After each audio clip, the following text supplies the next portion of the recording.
Morning and welcome to my new vlog guys. અત્યારે આપણે જે કાલે ખેતરની અંદર જોવા માટે ગયા હતા એ ગવરલડી આજે વાઢવા માટે મેં માણસો ફિક્સ કરી દીધા, પરંતુ હજી ફાઇનલ નથી થયું। પરંતુ એ પહેલાં આપણે જોઈશું કે તબલાનું કામ આજે શું થવાનું છે, કેવી રીતના થવાનું છે। તો ચલો તબલાનું કામ જોઈએ, પછી ખેતરની અંદર કોલ આવે તો સાઈડ ખેતરની અંદર જઈશું। બાકી આજે તો તબલાનું કામ શું કરવાનું છે એ જોઈએ। ચલો ગાઈઝ, અહીંયા બે દિવાલ છે, આ દિવાલ છે અને આ બાજુ આ દિવાલ છે। તો આ બે દિવાલે થોડું પ્લાસ્ટર બાકી છે, બહારનું પણ બાકી છે અને અંદરનું પણ થોડું બાકી છે।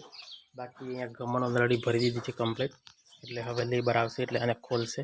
તો જોઈ શકો છો ઠીક ત્યાં સુધીથી અહીંયા સુધી ફૂલ કમ્પ્લીટ ફિનિશિંગ સાથે ભરાઈ ગઈ છે ગાઈઝ। રેતી થઈ ગઈ છે પૂરી, એટલે રેતીવાળા ભાઈને મેં કોલ કરીએ છીએ, રેતી આવે છે અને સિમેન્ટ પણ થઈ ગયું છે પૂરું, એટલે સિમેન્ટ આપણે લેવા જઈશું બજારમાં। પરંતુ થોડી વાર આવીને અત્યારે કામ ચાલુ છે થોડી રેતી જેટલા માટે, તો પછી જઈશું આપણે બજારમાં। પરંતુ પહેલાં રેતી આવે છે એટલે રેટિંગ કરીએ। અત્યારે તો કામ ચાલુ જ છે ઓલરેડી, પણ જ્યારે રેતી આવશે કોકરાનું કામ ચાલુ કરવામાં આવશે ગાઈઝ। અત્યારે તો થોડી નોર્મલ રેતી છે એટલે પેલું ગમણનું કામ ચાલુ છે। ચલો જોઈએ કે ગમણનું કામ કેટલે આવ્યું છે શું છે। ચલો ગાઈઝ, મેં તો અહીંયા કપડાં ચેન્જ કરી દીધા છે, કારણ કે લોકો હવે સિમેન્ટ લેવા માટે બજારમાં જવાનું છે એટલા માટે। તો ચલો રીતનું પણ ટ્રેક્ટર આવે છે અને તબલાનું કામ જોઈએ, પછી આપણે જઈશું બજારમાં। પણ રીતનું ટ્રેક્ટર આવે ત્યારે વેટિંગ કરવી પડશે।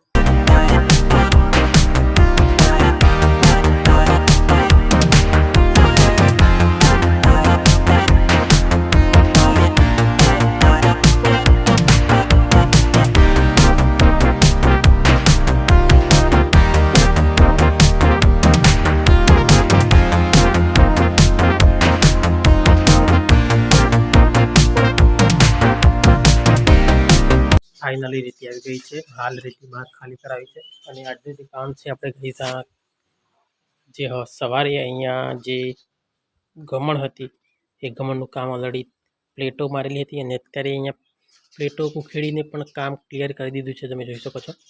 હવે અહીંયા ગીલા પણ આ રીતના ભેંસોના ખૂંટા મારવામાં આવ્યા છે, છેક દૂરથી અહીંયા સુધી 13 ખૂંટા મારવામાં આવે છે। બાકીનું તમે કામ જોઈ શકો છો ગાઈઝ, અને રેતી ઓલરેડી મેં બહાર ખાલી કરાવી છે અહીંયા। તો જોઈ શકો છો ત્યાં 13 ખીલા મૂકવામાં આવ્યા છે ગાઈઝ। આ બાજુ પણ 10 ખીલા મૂકવાના છે, કારણ કે બહુ દૂર જગ્યાએ, કારણ કે જો કોઈ ભેંસ વાય અને એનું બચ્ચું અહીંયા બાંધવું હોય તો તે માટે કામ લાગશે, તે માટે આ બાજુ થોડી દૂર બાંધવાના છે, લગાવવાના છે। કારણ કે ભેંસનું વિયાણ થાય તો ભેંસનું બચ્ચું શાયદ બાંધવા માટે આપણે કામ લાગે, એટલા માટે અહીંયા દૂરથી 10 થી 13 જેટલા ખીલા લગાવવાના છે આ બાજુ ગાઈઝ। અંધારું પડી ગયું છે અત્યારે, કમ્પ્લીટ ફ્રેશ થઈ ગયો છું, લેબરો જતા રહે છે આપણા ઘરે, હું કમ્પ્લીટ ફ્રેશ થઈ ગયો છું, ડેરીમાં જઈને આવી ગયો છું। તો ગાઈઝ સિમેન્ટની ઓલરેડી વાત કરતા તો સિમેન્ટ આપણે આવી ગયું છે। તો ચલો ત્યાં બતાવી નથી શક્યું, કારણ કે કામની અંદર બહુ બીજી હતા એટલા માટે। ચલો બતાવું સિમેન્ટ આવી ગયું છે ગાઈઝ। જો પ્લાસ્ટરની વાત કરીએ દિવાલ પર, તો દિવાલો બધી પ્લાસ્ટરથી થઈ ગઈ છે, હવે ખાલી બાકી છે તો પ્લાસ્ટર નીચે કોકરો। તો ગાઈઝ કાલથી કામ ચાલુ થશે કોકરાનું, તો કાલે ક્લીન થઈ જશે બધું, કામ પૂરું થઈ જશે, એન્ડ થઈ જશે કામ। સિમેન્ટ તો મેં અહીંયા ખાલી કરાવડાવ્યું છે, કારણ કે ગઈકાલે આપણે અહીંયા કરવાનો છે કોકરો, એટલા માટે અહીંયાથી માલ બનાવીને અહીંયાથી ડાયરેક્ટ અહીંયા એટલે નજીક પડે એટલા માટે ગાઈઝ, બરાબર।